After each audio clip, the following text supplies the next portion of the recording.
Blaine Fowler. Blaine, who is your guy? Segue. Okay, all right. That was good. That was good. Who's your guy? Who's the most dangerous player that BYU will face in 2014? Well, I know that you guys have already thrown this out there because there's no way you could have even been talking about this for 15 minutes without putting Chucky Keaton right at the top of the list. Yeah, he's the guy. Which is amazing to me for a guy that didn't play last year, really. But he's just so talented, and he's such a playmaker, and he makes such a difference. And he's one of those guys that you put him out on the field, then the other 10 guys are way better because he's out there. And so he's that special kind of player. And remember, before he got hurt in that BYU game, he was on a roll. He had 18 touchdowns and just 2 interceptions up to that point. 70% completion percentage. Yeah, and that's just the year before when he was fairly healthy. He's completing almost 70% of his passes. I mean, he's just a great decision maker. He understands how to make plays. He extends plays, and he seems to thrive in big games. So you know that BYU game is a game that's circled in his mind on the calendar, that he gets to come out and play great. I mean, I remember as a freshman he was great in big games. And so if he's healthy and that knee is able to hold up, I don't know that there's a more complete player in the country that BYU, could face this year. He's that good. So Chucky's right at the top. But and who knows who he's going to be throwing the ball around to this year. He's got some solid receivers, but they've got a lot of changes on offense. I think they're going to be really good on defense, and especially at linebacker with Fackrell and Vigil and those guys. So the thing that's also scary about that game, that's a game that I think in BYU, in the mind of the typical BYU fan, they just think that's a walk, that BYU's just going to win that game, no problem, let's beat Utah State. And I don't know that it's that simple. That's a pretty good football team with a good defense. And you add Chucky Keaton to that mix, and he becomes very scary, and that team becomes scary because of the expectations. Absolutely. He's definitely a good player. I wonder if Utah State takes a step back. I'm not sure. They just lost so many guys. But other players that have been discussed, John O'Corn getting a lot of love, John Children of O'Corn. Other players that we've talked about, Jay Ajayi.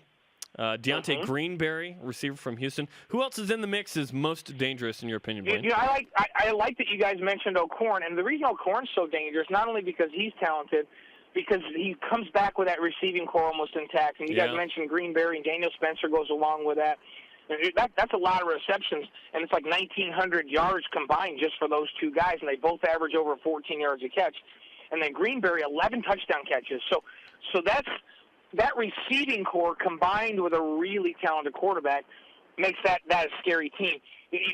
We're going to see some great receiving core. Central Florida, and I don't know have you guys talked about them at all, about that receiving core with Hall and Perriman and Wharton and that group. They don't scare me quite as bad as Houston because they lose Bortles. Yeah. And I don't know who the guy's going to be there. Is it going to be Justin Holman, who played some games last year? Is it going to be the redshirt freshman? Or are they going to play the true freshman who was a big-time recruit? One of those guys, Blaine, is Nick Patty, the backup at Boise State. He got in the game against BYU. So who knows who that's going to be? But whoever it is, you've got really, really explosive receivers. And Rennell Hall, Rashad Perriman, J.J. Wharton. Those are the top three. They're big guys, so they're difficult to defend. They have tremendous speed. Perriman averaged over 20 yards a catch last year, so he's explosive. He had only 39 receptions. He had over 800 yards. But then Hall is one of the most dangerous kick return players that BYU will face. And J.J. Wharton is a preseason all-everything punt returning. And he's this acrobatic, crazy kind of guy. So in terms of the talent of the receiving core, I think that Central Florida is going to have the best overall scary talent. The question is there going to be a trigger man there that can get them the football that they need to? And not only can they hurt you catching the football, but those two guys can hurt you in the kick return game and the punt return game. So that's a scary group. If we're going to pick out position groups that are scary, I think Central Florida's receiving core is as scary as BYU will play this year. Blaine Fowler, former BYU quarterback and national champion on BYU Sports Nation, has been doing this for 28 years. We're talking about the most dangerous players that BYU will face. I want to step aside from that for just a moment, Blaine, to address some news that came out early this morning from the American Athletic Conference with teams like Houston and Central Florida. Their conference commissioner, Mike Oresco, says that BYU will be on the schedule quite a bit in the future, and it's almost like he is courting BYU to be a football-only member of the AAC. I can't believe I'm going to ask you this, but I want to get your opinion on the matter. Is there any scenario where BYU would consider joining the AAC as a football only?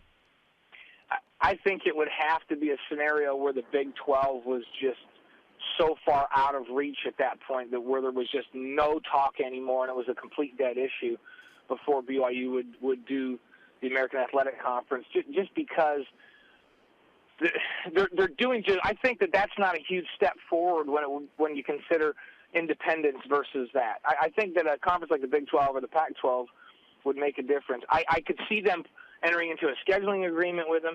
And isn't it interesting, on the heels of not very many weeks ago, teams saying that BYU is not going to count as a Big 5 in scheduling for the SEC, that at the Pac-12 media days, Scott says, their commissioner says, yeah, I think it's very healthy for us to schedule BYU. We got a lot of teams scheduling BYU, and that's good. We consider them a power team, and it's good for strength of schedule.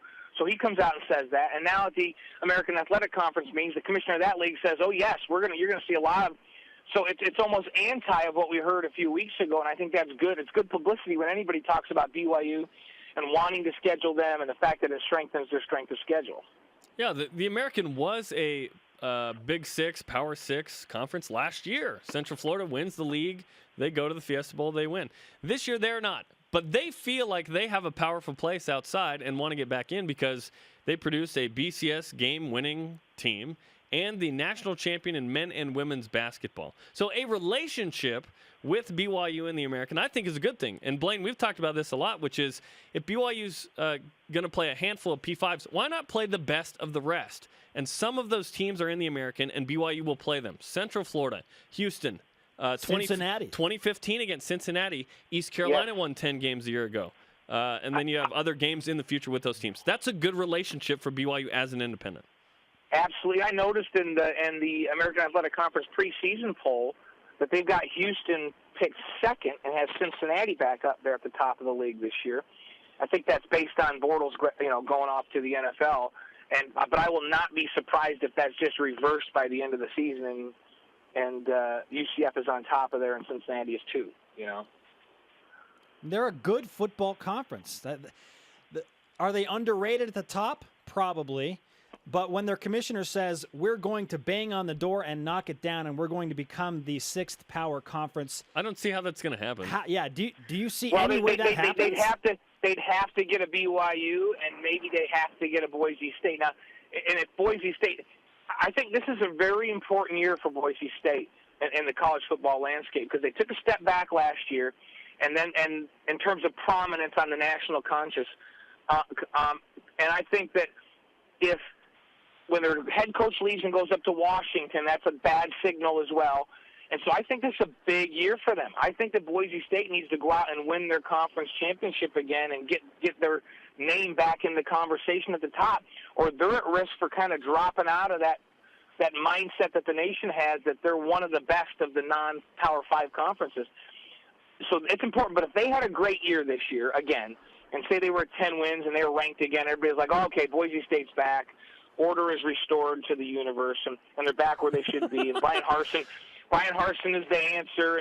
And so if that happens, and then the American Athletic Conference could convince maybe Boise State and BYU to come in, and Houston continues, the schools that BYU is scheduling at the top continue to be good. Now if there's 5 or 6 good teams, now they can maybe make that statement and make a push. Blaine Fowler on BYU Sports Nation. Let's talk Texas, Blaine. You're going to be at the game in Austin. I'm just not sure who you're going to see on the field that's wearing a Longhorns uniform.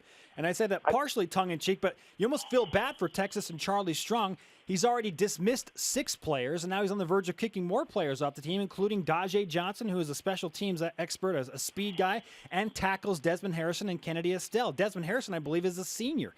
What's going on in Texas? And that's on the heels of Bergeron, the running back, who's a big contributor, and Josh Turner, who's a really good safety. I mean, he's sending a message, and they've got a lot of talent at Texas, and they've got a lot of depth at Texas. And what Charlie Strong's doing is he's saying, you know what? We have enough depth. We've got enough quality talent. What we haven't had here the last couple of years is discipline. And by God, we're going to have it. And it's interesting. He came right out in their media days and said, Big 12 media days, and said, yeah, I don't think we're going to compete for a national championship this year, but we're going to turn things around here. We're going to be a disciplined football team that plays with discipline. And so that's the message. Now, I think they're going to be better. People are thinking, oh, well, they'll win 7 or 8 games. I think they're going to be better than that because I think their backups in terms of talent are as good as most programs have as frontline starters. And if he can get the most out of those players and they play with discipline and they execute, I still think they can be a very good team. That team last year, that's one of the most worst executed defensive game plans I've ever seen. It was unbelievable. In my football years, ever, by Texas. They're way too talented to play that poorly and to have that bad a game plan and to adjust so poorly in a game. And their D coordinator gets fired right after that game, and then Mack Brown fired at the end of the year. I liken this to when Utah had a ton of talent that Ron McBride had brought there, and they just weren't quite getting over the hump because they just weren't quite disciplined enough. Urban Meyer came in, and you'll remember he suspended some folks, and he did some things, and he said, we're going to be disciplined, we're going to do things right. And they go out, and they were really good the next couple of years. And I think Charlie Strong's going to turn that program back into a top 10 power because they have resources, and they always get great talent. You add discipline and good game planning to that, now they're going to be a scary team. And so I think they're going to be better than people think, even with dismissing 9 guys, if that's the case. 2014 is the perfect time to play Texas, to go down there and win. Blaine, yesterday on the show, we talked about some of the biggest question marks going into fall camp, which starts this Friday for BYU. We talked about the receivers. You know, who are these new guys? How good actually are they? Will the secondary live up to the hype? Will the O-line improve? You know, what are some of the biggest question marks in your mind going into camp? I have one overriding question that needs to be answered for me, and it won't get answered until we see him play a couple of games. And that is the offensive line going to play at a more physical level, and are they going to be able to knock people off the football and be better as a group? Because if that happens, then BYU, I think, can have a very special season. I really don't have questions about the receiving corps. I think they're amazingly talented. I saw enough of them in spring ball to believe that they can be really good. I saw enough progress. We didn't see Leslie and Blackman and Dye. That's the question for me. And those guys just add pieces of athleticism to that core. I think they're Leslie is a proven commodity. Like what does he have to prove? He's already proven it. He's played at a big time level. He's going to be productive. We don't need to worry about him. Now Blackman, we don't know, but least worst case scenario, he's going to come stretch the field for BYU, and they haven't had that. I mean, he's going to run sub 10-5 down the middle of the field, and safety's going to be scared to death whether he can catch the football or not. And so that's going to help at stretch defenses. That's nice to have that kind of guy. We saw Kurtz. I think he can be a big time player. We got to keep some of the guys that BYU has coming back in the program healthy. But I think that group, I don't have a lot of questions about that group. I think they're going to be productive, and I think that Taysom Hill is going to take a big step forward in terms of his decision-making. I want to see his percentage up there where Chucky Keaton has been, where Cody Fajardo has been, the guy in Nevada. He's a similar skill set. Fajardo, 4-year starter, he's 68% career completion percentage over 4 years. I want to see Taysom Hill up in those mid-60s, and I think we'll see it this year. And if we do, this will be a prolific offense. And defensively, I just never really worry about that. With Bronco Mendenhall, I just never worry about it. They've got enough good bodies. They're deep in the secondary. So it comes back to this for me. Is that line going to be big and nasty and knock people off the football? Are they going to be able to convert on 3rd and 1? When they get down in the red zone, are they going to be able to move the line of scrimmage so that they can run the football down there and open up passing lanes? If they do, then this can be a really special season. And I don't know the answer to that, and I don't know that we'll know the answer at the end of fall camp. I think by the time they get done with UConn, Texas, and Houston, we'll know the identity of that O-line, and we'll know whether this is going to be a special team or not. Blaine Fowler on BYU Sports Nation. One thing we didn't address yesterday, and maybe these go hand in hand with the offensive line, but is the red zone execution. And we call it the red zone because it wasn't good enough to be called the blue zone last year. Red is in stop. But is the key to getting points scored in the red zone the offensive line, Blaine? I believe that's the number one component. And then quarterback decision-making, and when I talk about that timely decision-making, So quick decision-making helps. And I think we're going to see that happen. That's a natural progression of a quarterback. The issue BYU had last year is they could move the football, they get down there.